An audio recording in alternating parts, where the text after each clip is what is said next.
ಅದ್ದಿದ ಕಾರಣ ನೋಡಿ ಅದು ಭಾಳ ಬೇಗ ಬೆಂಕಿ ಹಿಡಿತು. ಅದು ಚಂಚಲ ತೈಲ ಇದ್ದದ್ರಿಂದ. ಆಫ್ ಮಾಡಿ. ಈಗ 100ಕ್ಕೆ 100 ಅಗರಬತ್ತಿಯಾಗಿ ಉರಿತಾ ಉಂಟು. ಇದು ಹೆಬ್ಬಲಸಿನ ಗಂಡು ಹೂಗಳು. ಹಲಸಿನ ಎಲ್ಲ ಜಾತಿಗಳಲ್ಲೂ ಗಂಡು ಹಣ್ಣು ಪ್ರತ್ಯೇಕ ಇರ್ತದೆ, ಜೀಗುಜ್ಜೆಯಲ್ಲಿಯೂ ಹಾಗೆ ಉದ್ದಕ್ಕಿರ್ತದೆ. ಈ ಹೆಬ್ಬಲಸಿನಲ್ಲಿ ಈ ಥರ ಬಿದ್ದದ್ದು ಒಣಗಿಸಿ ಇಟ್ಕೊಂಡ್ರೆ ಇದು ಅಗರಬತ್ತಿಯ ಕೆಲಸ ಮಾಡ್ತದೆ. ಇದು ಉರಿಯುವುದನ್ನು ನೀವು ಇಲ್ಲಿ ಗಮನಿಸ್ಬೋದು. ಇದು ಹೀಗೆ ಅಗರಬತ್ತಿ ಹಾಗೆ ಉರಿತದಲ್ಲ? ಅಗರಬತ್ತಿ ಹಾಗೆ ಉರಿತದೆ. ಒಂದು ಕಡ್ಡಿ ಅದರ ಮೇಲಿನ ರಚನೆ ಸಹ ಸೆಗಣಿ ಎಲ್ಲ ಹಾಕಿ ಒಣಗಿಸಿದ ಹಾಗೆ ಉಂಟು, ಹಾಗೆ ಕೂದಲಾಗಿ.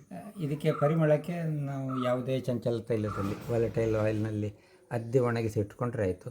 ಅಥವಾ ತುಳಸಿ ರಸವನ್ನಾಗಲಿ ಅಥವಾ ಶ್ರೀಗಂಧವನ್ನು ಅರೆದು ನೀರು ಮಾಡಿ ಅದರಲ್ಲಿ ಅದ್ದಿ ಒಣಗಿಸಿ ಇಟ್ಕೊಂಡ್ರೂ ಸಹ ಭಾಳ ಸುಲಭದಲ್ಲಿ ನಾವು ಸುಗಂಧವನ್ನು ಇದಕ್ಕೆ ಆವಾಹಿಸ್ಬೋದು. ಇದು ಹೆಬ್ಬಲಸಿನ ಮರದ ಕೆಳಗೆ ರಾಶಿ ರಾಶಿ ಬಿದ್ದಿರ್ತದೆ ಇದು. ಹೌದು ಹೌದು.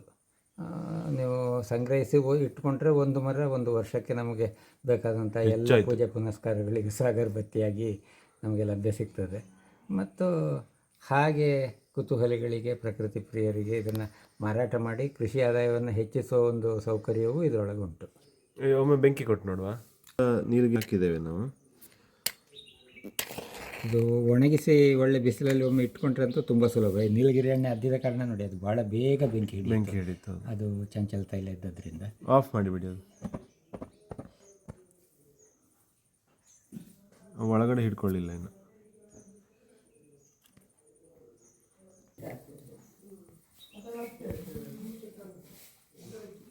ಅದು ತುದಿ ಸರಿ ಹೊತ್ತುವರೆಗೆ ಸ್ವಲ್ಪ ಬೆಂಕಿ ಇರಲಿ, ಆಮೇಲೆ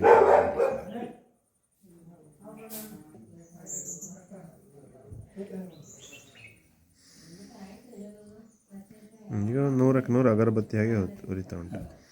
2 ಉಚಿತವಾದ ಅಗರಬತ್ತಿಗಳು ಉರಿತಾ ಇವೆ.